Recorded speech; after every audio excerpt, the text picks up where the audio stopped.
Many of them struggled with it, and there were a couple things I love in that clip. And one is, if you don't let people fail, they don't actually learn.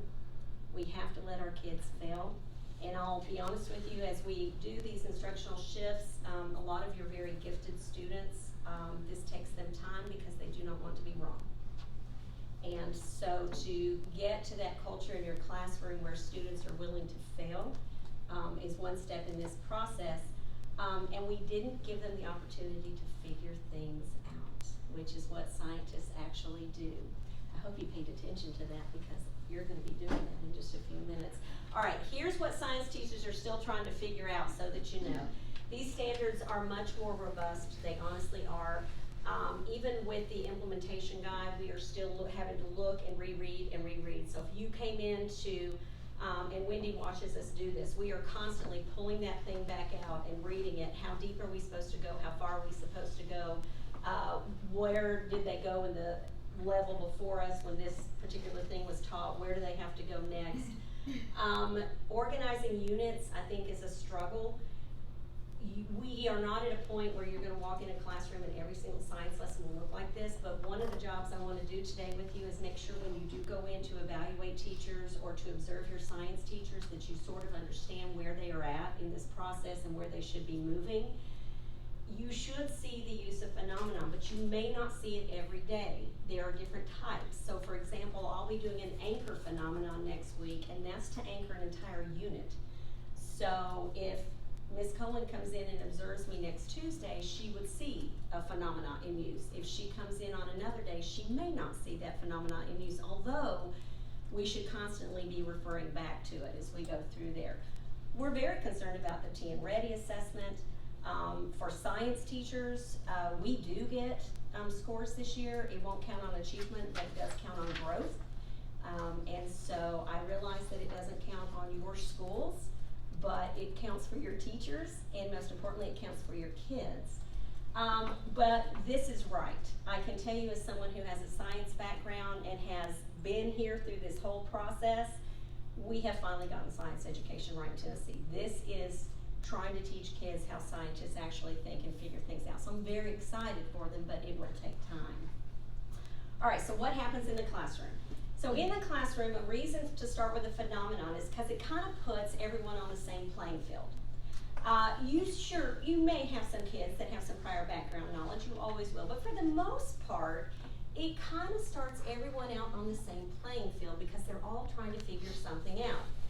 This is a template that I'm going to follow with you very quickly today, and then you can grade me at the end and see how well I did with it, okay? So I'm going to start with a phenomenon, and I'm immediately going to ask you to figure it out. Even though I haven't done any content, I'm going to jump straight into let's figure this out. Now, you can do that in lots of different ways. I might ask students to draw a model. I might ask them to do a written explanation. I could ask you to just turn and talk to each other about it and share those out. I can ask you to attempt a task, but I'm going to jump straight in. No content, let's figure this out. Now here's the reason I do that. Because I want you to come up with some questions. So I want you to struggle. I want you to struggle to figure it out. And then as a class, I want us to come up with some questions. What are the questions we need to ask to figure this out? Now this is hard, and this is why I have it in bold. This is where that art of teaching really comes in, because your science teachers actually sort of have to have those questions already in mind. They sort of have to already know, all right, what are the main questions that the kids will need to figure out in order for us to answer this phenomenon? And then you have to be a little dicey here. So I'm going to do this activity with you, but you have to guide the kids to kind of get to those questions that you already know beforehand you want them to go. But you want them to have that opportunity to ask questions. That's what scientists do.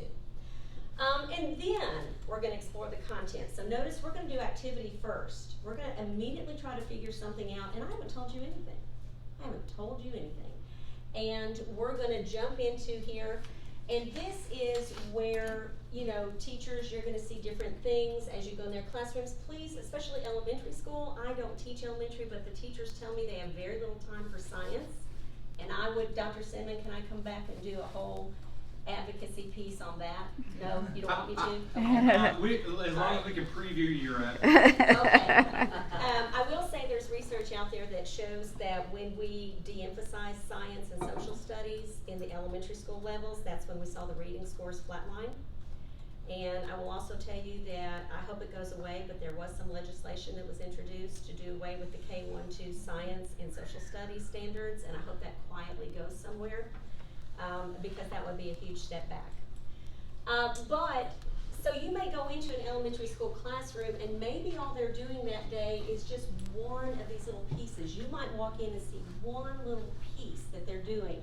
For elementary classrooms especially, this process takes several days. It takes several days in the middle school classroom, and it will take several days in the elementary. So just realize when you go in to observe or do those evaluations that you may see one little piece. We are really asking our science teachers to not pre-teach vocabulary anymore.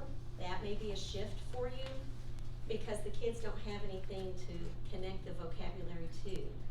I can stand up there and pre-teach the word electromagnet, and I promise you that means nothing to a kid that hasn't seen an electromagnet. So we're really asking that the vocabulary just be introduced naturally as it occurs in the lesson. And the way I phrase it in 8th grade, when we discover something, I just say, we have a science word for that. We have a fancy science word for that. What you guys just described, here's the science word for that. And then we introduce the science word. The assessments are going to be all over the place, everything from a traditional teacher-made assessment to, we would love to do more performance tasks at the middle school level. We're not there yet, but we would love to get there with those. So, in just a minute, I'm going to start with a phenomenon with you. I am going to immediately ask you to do something. I'm going to ask you to figure some questions out that we need to ask in order to get an answer. I will show you very quickly what we would do in the classroom if we had time, but I realize we won't have time to do all that. I will try to introduce some vocabulary. Here's the big key. If you don't do this, you really have lost the whole point. The whole point of this is to figure something out. And so you have to come back to that phenomenon at the end. And I do this by having my students come back and revise their models at the end. If you don't do this, then all you've really done is use an engagement hook. And that's not bad, but this is the point. This is what scientists do, right? We figure things out. And so we want to come back and do this. And I will tell you that 8th graders, here's what they love about it. If they've drawn a model at the beginning of the unit, I keep them, I return the models to them, they turn it over, and we brainstorm together what we call a gotta have it list for our revised models, all the vocabulary, where do the vectors go, what do we want to put on the diagram, what do we need to show, where's everything, and then kids do that revised model. They love it because they have evidence of their own learning. So they see their own learning, you've got evidence of learning, it's a great artifact for parents, I would think, at parent-teacher night. Another thing that I'd like to point out to you is, if I could do away with writing learning targets, I would. Beth, I forgot to tell you that most of my principals end up under the table. Because well every time. Here's the thing. I'll get up to the challenge. Here's the thing. I don't want that learning target to give away the very thing I'm trying to have kids figure out. And so please realize that an old learning target you might have seen in my classroom would have looked like this. I can demonstrate the relationship between electricity and magnetism using an electromagnet. I don't want that up there. I want them to figure out there even is a relationship between electricity and magnetism. I don't want that up there at all. So teachers have to kind of be a little creative. I do have an agenda. I try to put a learning target up there that doesn't give too much away.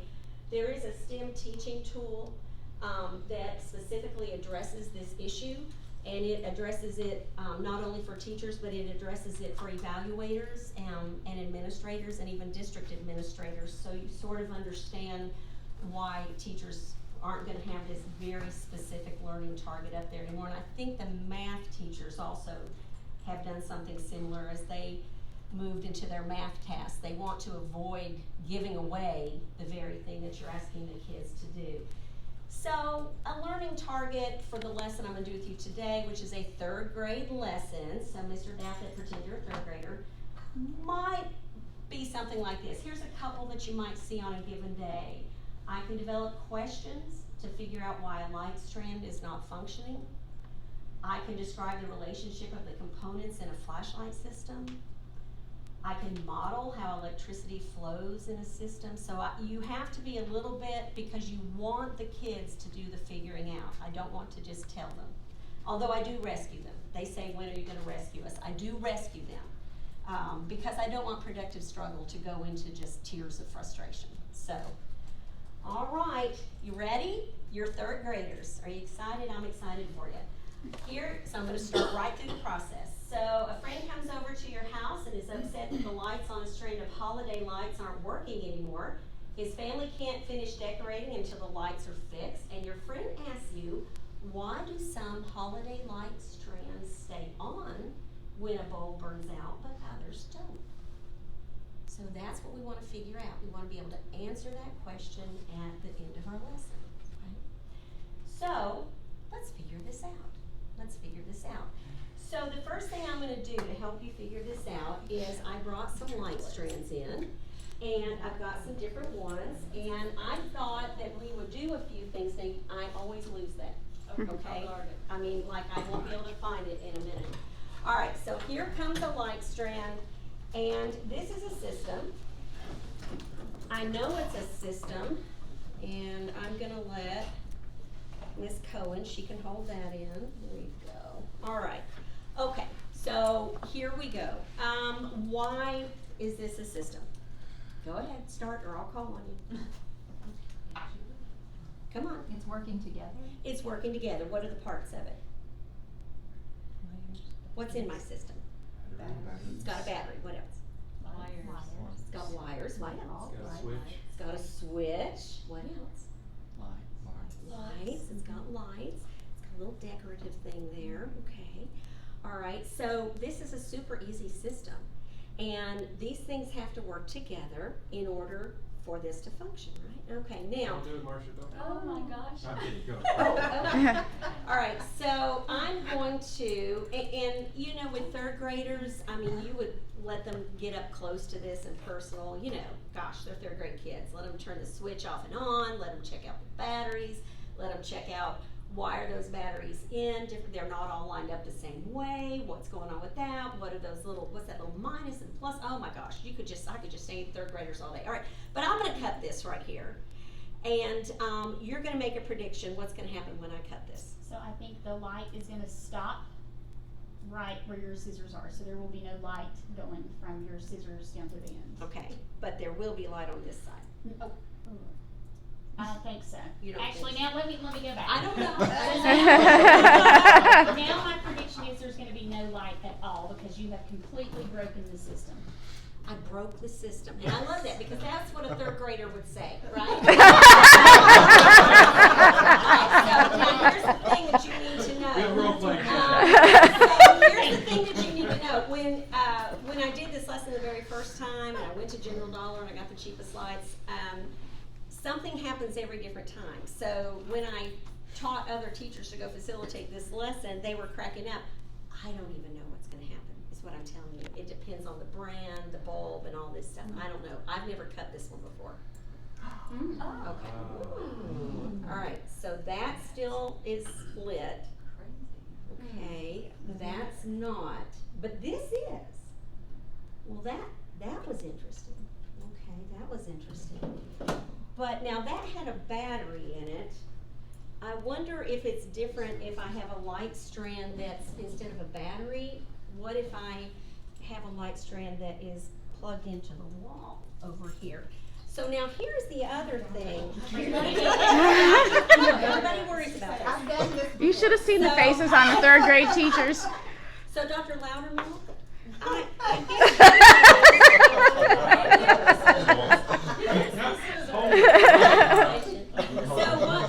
we'll get there. So now one thing I want to know, Dr. Loudermilk, is, you know, it seemed like there's something else that's part of our system. and batteries and lights and a switch. Electrical current? She's gifted over there. I think there has to be something else making some energy, making my bulb light up here. So that energy apparently has to get, in this case it had to get from the battery to the bulb. In this case the energy is just gonna go from the outlet. Now this is 3rd grade, to the bulb. It's enough in 3rd grade for them to simply understand that there's this stuff called electricity, and I can get electricity from a battery, or I can get electricity, oh look, if I plug something in to the outlet, I can get electricity. It's the same electricity. Right, you hold that, okay?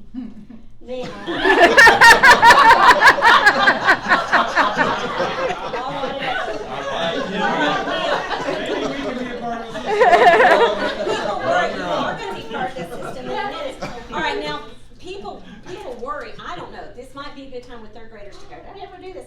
Okay, I'm not gonna cut it. But I would, I know, you're disappointed, but I would absolutely let 3rd graders come up here and, Dr. Seymour, what are the parts of my system? What do I have? This is a system. I see lots of lights. Okay, I see wires. Those look like there's more than one in that one. sure does. So I have bulbs, I have wires. What else do I have?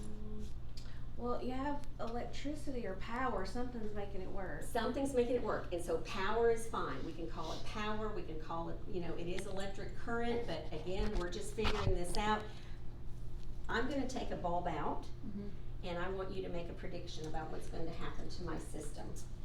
Well, if I think about my Christmas tree, like you can have a bulb out and everything else is still lit. Okay? So, So that bulb may be out. so if I take this Well, bulb. no, wait a minute. All Maybe right. there, there might be like a strand between one of the main bulbs and another main bulb. Okay, Does that make sense? Yes. Okay. but I still need your prediction. So I'm gonna take this bulb out. I'm gonna say that it's gonna keep going. The whole The strand. whole strand. You're gonna Okay. have electricity through the whole thing. Okay, you ready? Alright. Oh, darn. Okay, so what happened? So a section turned off. A section turned off, but that section kept going? Yes. Yes. So there's Okay. there must be a wire that's connected to the main source, to the rest of that bypasses this particular section. Oh, she's getting fancy now. Okay, oh, there's 3 wires, but only 2 go to a bulb. You're so smart. Well, then I thought, well, that's interesting. I don't know if I've learned anything yet, but I'm just figuring it out because let me tell you, this is what scientists do. We love to do it. So then I thought, well, that's a strand with a battery and that's a strand plugged in. What if I didn't have a strand? What if I had a loopy? What if I had one of these? Now, this is a battery. This is a battery, and you can take time and show the kids this. I wonder if it makes any difference what happens if I have this in a circle as opposed to strands. So really the same pattern. So Mr. Douthat, I have a pattern that is the same in both of those. What's the pattern that was the same in both of those? The pattern that was the same Yes? is that they both. I was just a biology teacher. This is hard. There's. Yes. Okay, so what I want, and it's okay, I love you. So what I'm looking for is after I interrupted my system in both of these, I had a pattern where some of the There were lights still went lights out working. Okay. and some of the lights stayed on. But that's okay. That's just a simple way for me to start talking about patterns. All right, you're back up. Oh my goodness, where is Chris? Why? I told him not to.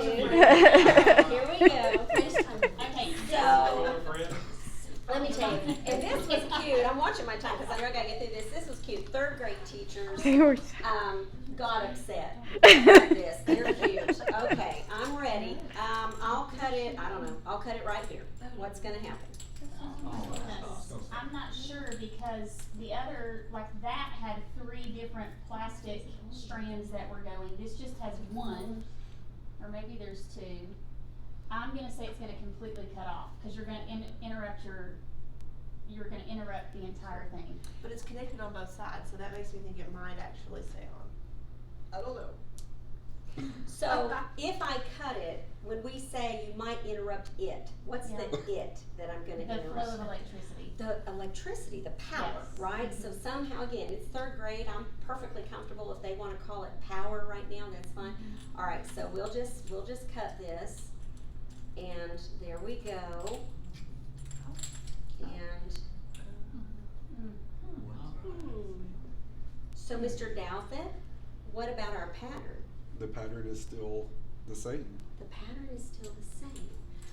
Alright, so at this point, I would want them to ask questions. Now, at this point, we've done a little bit of work, but we might be ready to start asking questions. So I'm gonna let you turn and talk for 1 whole minute. And the idea behind that phenomenon, what I did initially, is to let them start thinking, what are all the questions that we want to ask to figure this out? So you've got 1 whole minute to talk and have a whole bunch of questions ready. 1 minute. To make sure that the lights will keep going after you break the wire. Like, is it 3 wires or how many wires? Why is part Yeah, of the same pattern on the different And these may actually help me with my Christmas tree at home. We have a section that is not working, you can't find the bulbs, that's the problem. Like, I wish I was sitting here pretending like I didn't know the answer, and I really have no idea.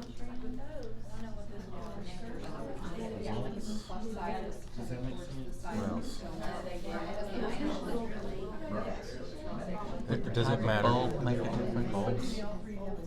Different amounts of wires and things like that. Yes. Doesn't matter how many wires they have? Yeah, that's good. That's what I was thinking about. Okay. I'll add it. Alright, your time is up. Now, I think it in the would. classroom, so in the classroom, what we're going to do is brainstorm. And I told the elementary teachers, however they want to record those questions, I tend to just pull up a Google Doc and we just type them in. But let's go. I need as many questions as possible, so I'm gonna start with Wendy and we're gonna go around and let's go. Just ask me all these questions that you've thought of. Okay, well, we talked about, what do all 3 have in common with the power for the lights that are left? Okay. Ask me another question. What's different about it? What is different about them? Ask me another question. I'm out of questions because those were the 2 that came up with. I took his. I'll come back to you. Dr. Loudermilk, ask me a question. What's needed to make the lights work? What's needed to fix it, or just make them work in general? Just to make them work in general. Okay, Ms. Cohen? Is there like a main conductor of some sort in the line somewhere that if that's what's severed, then it results in the lights being out, or if it's not, then that results in a portion of the light staying on? All right, and then obviously, you know, I would come back and say, well, you just used the word conductor. That's a very big fancy word. What does that word conductor mean? And we could have that discussion. All right, I'm ready. Yeah, I'm wondering the same thing, because like in a Christmas tree, you have those little red bulbs, like you have like 20 and then a red bulb. Okay. The white bulb. So is there a strong power one every so many bulbs?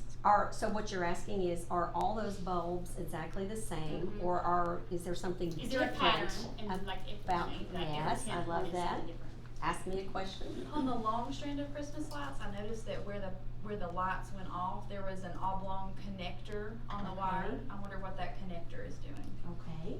Ask me a question. Hi, Dr. Farley. Hey.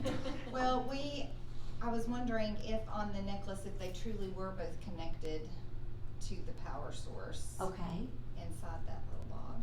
All right. And why only one side is staying on. Okay. And how was that flow interrupted? Okay. How is the flow of power, electricity interrupted on one side? What keeps it going on the other side of the system? Ask me a question. Okay, my question is, how many wires do you need to keep something going, like on the Christmas lights? Okay, because we noticed something that they appear to have more than one wire. Okay, ask me a question. I wondered the direction of the flow of electricity, if it mattered. Oh, so direction, so electricity can move. Electricity moves? That is great. Electricity does. It moves.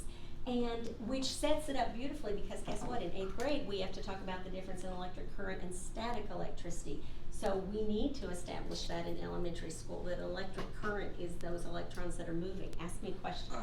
One of ours was, does each strand of lights have the same type of wires? What's different about the actual structure of it? All right, Dr. Seymour. We wondered, why does the pattern work with different power sources? So whether it was a battery or plugged directly into the wall, or the battery was different in the necklace, we saw the same pattern, okay? Dr. Edwards, former science teacher of my child, who is now in doctor, go ahead. What's alike and different about how the wires are configured? Okay. All right, Dr. I Seymour. think they've all been asked, so I'm trying to think of one. And it's really global. Why did we see the pattern that we saw? Why did we see that particular pattern? And if you're a manufacturer of those lights and you are advertising that when one bulb goes out, the rest stay lit, is there something different about those versus the ones I bought? And, all right, Dr. Arnold. I want to add on to what was asked over here. I'm wondering why taking the bulb out, and that's different than cutting, and would it be the same if the bulb was faulty and still connected? Okay, all right. Did I answer any of your questions? I didn't answer any of your questions. Now, this is the trick, though. This is where it does take, again, that art of teaching comes in. I have to, in advance of the lesson, kind of know what we call our driving questions. I have to sort of already know in my mind where I want you guys to end up. And Brian Kane from TDOE actually will be here in a few weeks. I hope you will let some of your teachers come, please. And he is actually going to focus on this exact thing. He is going to focus on helping teachers figure out the driving questions for a lesson. And then once you sort of know those driving questions, you can kind of guide your kids toward it. Well, I teach 8th grade, and 8th graders are going to ask things like, if I stick a fork in an outlet and then hold hands with my little sister, can I fry her brain? They're going to ask lots of weird stuff, okay? That's okay, even 3rd graders might. What we do is we take the questions. The kids get to the point where they can do this, but in the beginning I facilitate this with them, and we're going to put them into 3 categories. We're going to put them into, first of all, questions that are testable. We can do an investigation and we can maybe figure this out. We could go buy different brands of lights. We could go buy the brand that says it will stay lit, even when one bulb is out, and kind of do some comparison. Then there's research questions. You can go and read, and you can pull that informational text in, or as 8th graders say, let's just Google it, right? So that's okay. There's some questions that we're not going to do an investigation, we're just going to Google it. And then we have what I say, cool questions. Oh, that's really cool to think about. If I stick a fork in a wall and hold my little sister's hand, can I shock my little sister? And while that may be interesting to think about, it's not really anything we're going to do in class. And don't do that to your sister because you might need her later in life and whatever it may be. But, I mean, they'll ask you, oh my gosh, they'll ask bizarre stuff, guys. So that goes here, okay? So I can't, that's cool to think about. But we're not going to go there. So we're going to focus on these 2 things. Now, once I have that, I'm going to start moving them towards something. And we're not going to have you do this. But the next thing we did with the 3rd grade teachers is I asked Andrea to go out and get the cheapest flashlights she could find. And these are perfect. Because what we did is we would give the kids a simple flashlight. And we would let those 3rd graders take this apart. Let them look in there. Let them see what's going on. What are the components of this system? They see the battery, they see the switch, they see the bulb, they see the casing, and then they see something really interesting. They see a little flat piece of metal that is connecting the battery and seems to connect up here to this part. And so you can have these discussions with the kids. you can ask them, again, here's a simple system. What are the components of the system? What's the purpose of the switch? What happens if I take any piece of this out? So if I take the bulb out, does the flashlight work? If I take that metal piece out, does it work? If I take the battery out, does it work? So, and you can do that. As a teacher, you can have one where you take that little metal piece out. But we do have another system for you. And this particular system is going to let me introduce some vocabulary words this time. So we have a couple of things, and you're going to stand up. I'm going to watch my time. I'm doing good. You're going to stand up, up, up, up, up, up, up, up. Okay. All right, so this is an energy ball, and I would cut one open for the kids. We did a training. I'll put this down. So, and because I wanted the kids to see there was a battery inside. So here's a little thing. There's a little metal tab there, a little metal tab there. And if I touch it, it goes like this, okay? And so we'll try this in just a minute. This is one that it was fidgety the other day when I was with the 3rd graders. And we'll see if I have figured out the problem here. All right, so I'm going to hold this in. You hold that in. Got nothing. Come over here. Do we need to hold hands? Hold my hand. Come over here, Dr. Evans. Everybody has to hold hands. I don't know how we're going to do this, but you got to touch. Hold hands. Let's see what happens. It's starting. Oh, you got it, Dora. That is so cool. Now, Better together. Now, Dr. Loudon, would you quit holding hands with Ms. Cohen for? What? Darn it. Now will you hold hands again? Oh. So now I can introduce. Now look, this is interesting. So we have a science word for this. This is called a circuit, and it turns out that if our circuit is what we call closed, it lets that power, that electricity flow and light the bulb. But now, Dr. Loudermilk, quit holding hands again. And this is called an open system. When something interrupts the flow of that electric current, that power can't get where it's supposed to go. And this is called an open circuit. Well, hold hands again, because now you can extend this if you want. I could have them, I don't know, just grab an object, grab your phone, I guess, Dr. Loudermilk, grab your phone or anything you want. And then you just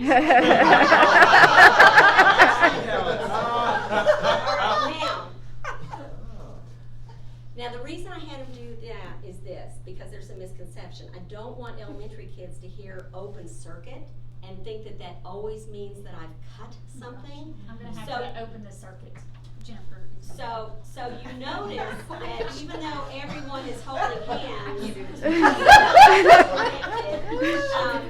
it's not flowing. Did you get back in this? Okay, here we go. Oh, now you're going. Okay, all right. So you can try different objects, though. You can try scissors or a paper clip or whatever. And so, wait a minute, Kelly. All right, take that to our friend. And tell her, it should say, but it wasn't working right, and tell her that it is working now. And take that, okay. And my energy ball is still up there, but I'll come back and get it in just a second. Okay, you can do it with the energy ball. It works as well. Steve Spangler came out with those, and I thought those were a little easier for little 3rd graders to hold rather than try to have the other. All right, now, I'm going to try to run you through this very quickly. You remember our little video clip at the beginning? And we asked those MIT graduates, can you light a light bulb with a wire, a bulb, and a battery? And some of them said no, some said yes, and then they struggled. Well, we're going to give you a wire, a bulb, and a battery, and we're going to let you figure out 4 different ways to get your light bulb to light. You can do it. So here they come. I'm coming. Now you can work with in a little group. You're an honorary teacher. All right. So